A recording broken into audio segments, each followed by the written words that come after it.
check. I'm going to adjust this real quick.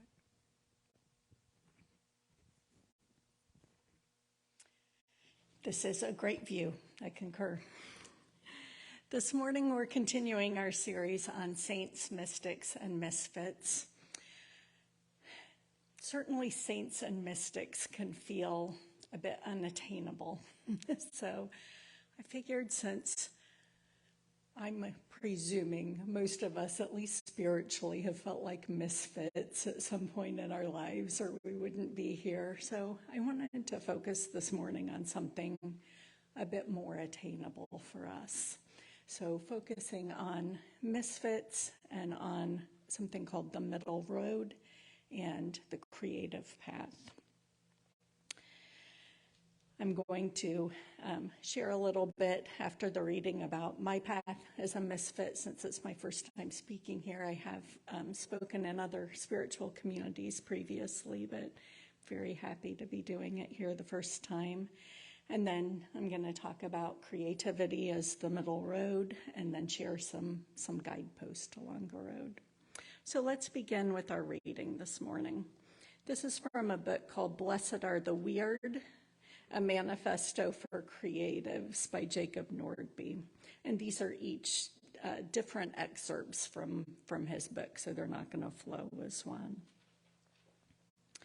We inhabit a clanking, rusty machine world that we have all built together down through the course of these many, many generations. It has a shiny modern exterior, but the insides are dry as a desert, and we are exhausted by the demand to keep it all running no matter what. We, the world, want our soul back. We are parched for it. We are starving for it. We are also afraid that to pursue it means giving up everything we have built along the way. We believe that this is a sucker's choice, either or, but there is an and option, a third way. In our binary-dominated world, it is all too easy to notice just on, off, black, white, yes, no. We need more options. We are being asked by the times in which we live to find a middle road, some way to navigate out of the tired old ruts. Misfits who accept their gift of not fitting in are the ones who use the tension and loneliness to forge something magnificent. They inspire us to rise above our mundane and painfully ordinary circumstances to achieve the extraordinary in our lives. We are here to reclaim what makes us unique and powerful. We are here to learn how to love ourselves and leverage our gifts into a victory so satisfying and personal that we will outstrip the doubts about whether or not we were ever worthy. I could just make that my talk, right? So, did you hear the one about the priest, the minister, and the rabbit who walked into a blood bank together? They were asked what their blood type was, and the priest said, I'm type A, and the minister said, I'm type B, and the rabbit said, I'm pretty sure I'm a typo.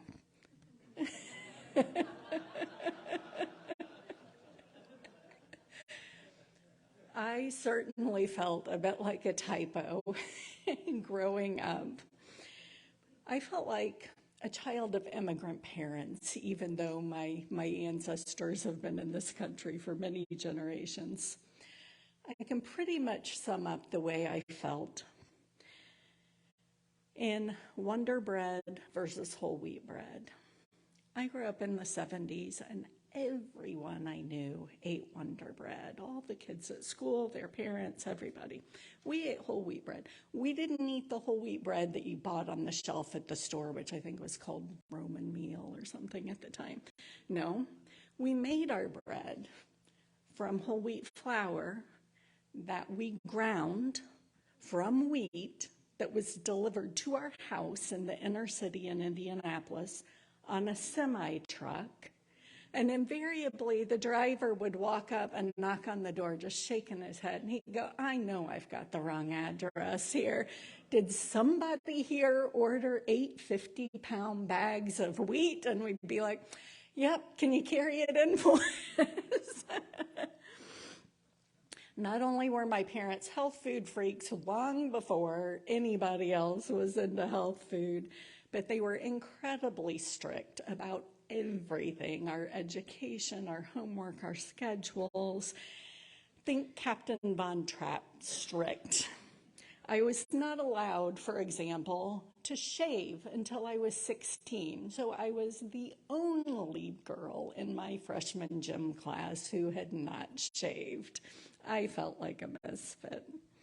Spiritually, we were Caseyist Catholics. So the Catholic part of that's probably obvious, but we were traditional Catholics at a time that Catholicism was not traditional. This was post-Vatican II. At school, we were sitting holding rocks and feeling our oneness with God and the universe. At home, we were reading the Bible every night and at Sunday dinner and praying the rosary. We were going to the Stations of the Cross. So even in my Catholicism, in my Catholic school, I was the odd one out. The Caseyist part of that is a bit of a paradox. My dad was a huge fan of an American psychic named Edgar Cayce, who lived in the 1800s and early 1900s. That meant that besides the Catholic stuff we were doing, we were also discussing reincarnation and dream interpretation and Atlantis and astrology and all this other stuff that now is considered New Age. At the time, I don't know what it was called, but it was a weird combination. Everything about my childhood felt weird. Now, I've got to do a little disclaimer here because this is going to be, posted publicly. I love my parents, and I appreciate a tremendous number of things that they did for me, especially their emphasis on education and making us do book reports at home, or I wouldn't be standing here speaking. Into adulthood, I guess I'd gotten used to feeling like a misfit and didn't care quite so much what anybody thought. I have a friend who says, I'm a pioneer, not a settler, and that's always resonated with me. In my work life, I have been a music therapist whose primary work has been as a parent and as an administrative support professional, not as a music therapist, including work in retail, manufacturing. I learned to drive a high-low. I learned to design kitchen cabinets. I've worked in logistics and in county and state government. But I've also been a pianist and a piano teacher. I write poetry. I've been a speaker and led workshops. I've been a member and leader on committees and support groups. As a spiritual seeker, I went from Catholicism to feminist Catholicism because I went to an all-women's college in Indiana. Then I moved on once I became pregnant and wasn't married and couldn't receive communion anymore. I found unity churches, independent New Thought churches, and then left churches altogether and dove into feminist theology and spirituality and women's circles. And then finally, I found C3, which I affectionately consider an island of misfits, where I fit perfectly. But hearkening back to our reading, perhaps we are all misfits in this modern world. As Bradley Cooper and Lady Gaga sing in the love song Shallow, tell me something, boy. Are you happy in this modern world, or do you need more? Is there something else you're searching for? And as Jacob Norby wrote, can we use the tension and loneliness to forge something magnificent? to rise above our mundane and painfully ordinary circumstances to achieve the extraordinary in our lives. I'd like to suggest that we can use our misfitness as a gift, and that the creative path can be one facet of the middle road. Obviously, there can be many facets, and any of us could probably do a talk on each of those. Service work can be an important facet of the middle road, of finding meaning in our lives, purpose, a way to balance the modern world with our humanity and what makes us thrive as human beings. But I believe that creativity and the creative path can move us out of the shallows of modern life and into the depths of what it means to be fully human. So in talking about the creative path, I'd like to share a tiny bit about a mentor of mine and about some instructions that he gave for making music that I think are good life instructions for the middle road. So this person's name is David Darling. He was a cellist. As a young man, he played at lectures given by Joseph Campbell, played before and during the intermission and afterwards. And he took Joseph Campbell's admonition to follow your bliss to heart. He made music his life, even when it barely supported him or his family. He taught college and private students. He performed, eventually gained some success and notoriety in the Paul Winter Consort, which was a pioneer in the world music movement. He performed with Bobby McFerrin and Spyro Gyra, recorded music for movies. And I want to note, at the age of 69, which gives me hope and something to look toward, he did eventually win a Grammy for Best New Age Album.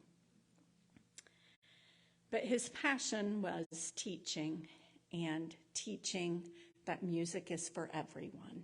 He did workshops that were about music improvisation for self-expression. He believed that singing and dancing and making music on instruments and telling stories are part of what it means to be human and is an innate right as a human, that it's not reserved for trained musicians or poets or dancers. So he would bring these groups of people together for a couple of days who had never met, many with no musical experience at all, or in my case, trained musicians who were terrified to make a sound that wasn't written out on a piece of paper in front of them with that security. And he would give them some simple instructions, and then they would make music together, and it was remarkable. I wish that I could take you into that. Music, moving music, would be produced on the spot by these people who had never made music together. So I want to share the instructions that he gave. And this applies, again, whether it's art or poetry or gardening or baking, whatever it is that gives you a way to connect with your inner creativity. And they're pretty good instructions just for life, too, and relationships. So the first is, make one quality sound. Care about that sound. Connect with that sound. Love that sound, whatever it is. Bring it out from within. And then connect that to one more quality sound and one more, but always quality over quantity. The next was, listening is as important as playing. When you do not have a quality sound to contribute your silence. Listen to those who are contributing and listen within. The variety in our voices and instruments make our music richer and more interesting. Music, poetry, art is not just for those who have a traditional training, a traditional perspective. It's for all of us. And last, we are responsible for the vibrations that we send out.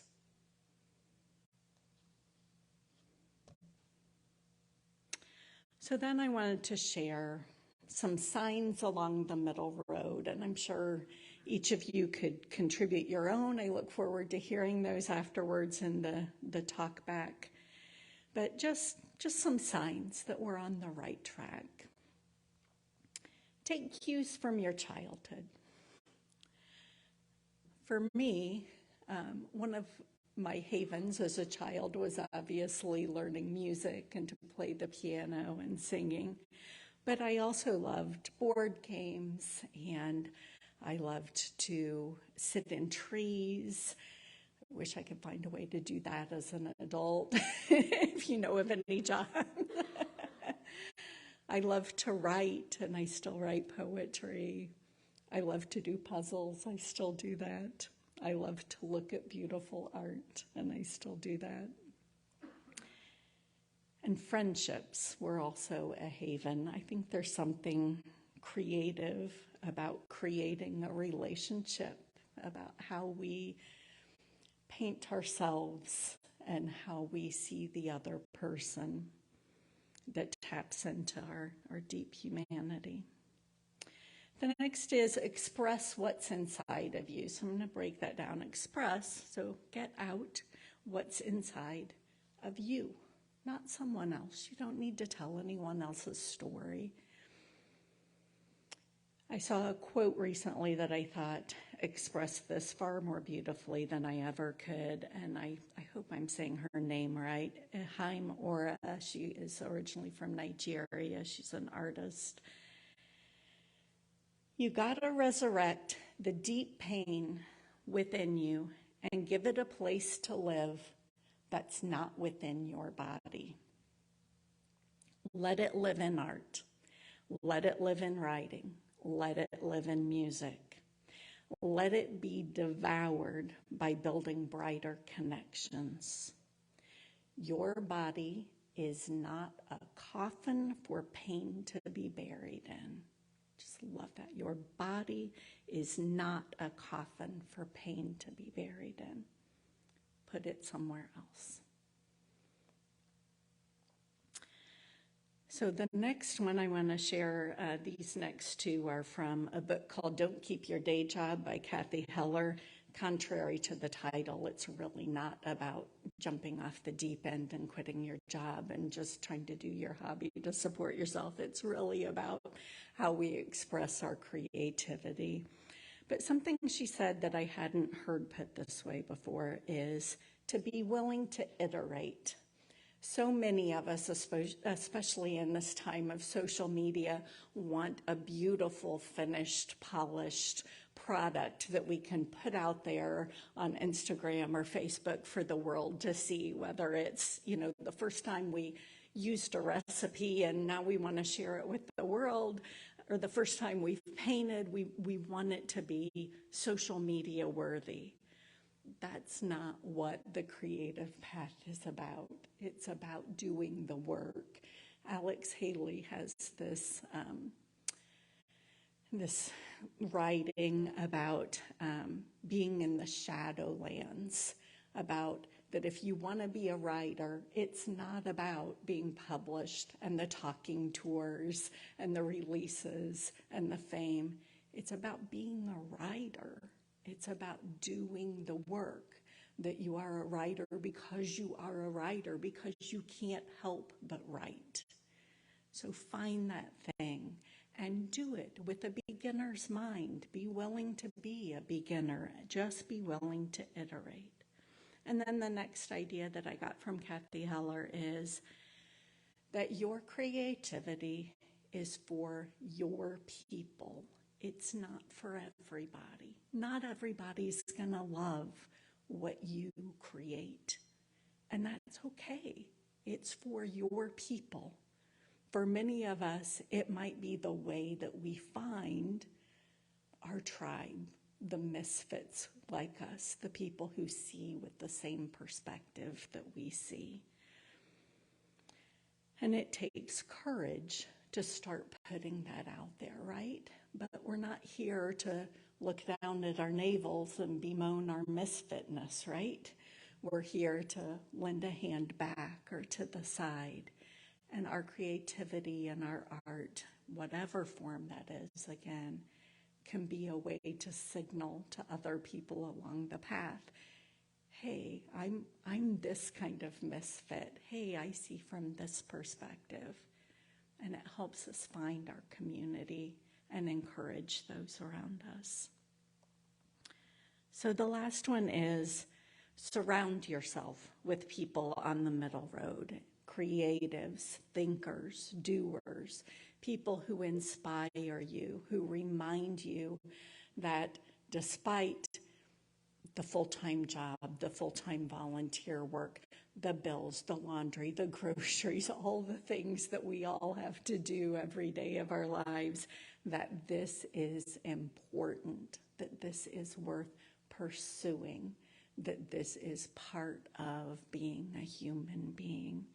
And it's part of what keeps us sane in this modern world. So I'd like to close with a quote from Brandi Carlile. Some of you may know her. She writes and sings kind of folk rock, Americana, loose country, kind of a multi-talented woman. She's gotten more fame. Recently, she wrote a book called Broken Horses that's about her life that I highly recommend.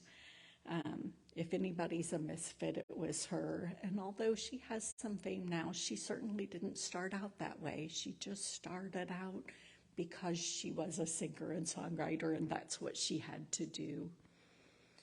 So this is from a song called I Have a Voice that she recorded with Alicia Keys, and it's also a tribute to our community here. I have a voice, started out as a whisper, turned into a scream, made a beautiful noise, shoulder to shoulder, marching in the street. When you're all alone, it's a quiet breeze. But when you band together, it's a choir of thunder and rain. Now we have a choice, because we have a voice. Thank you so much.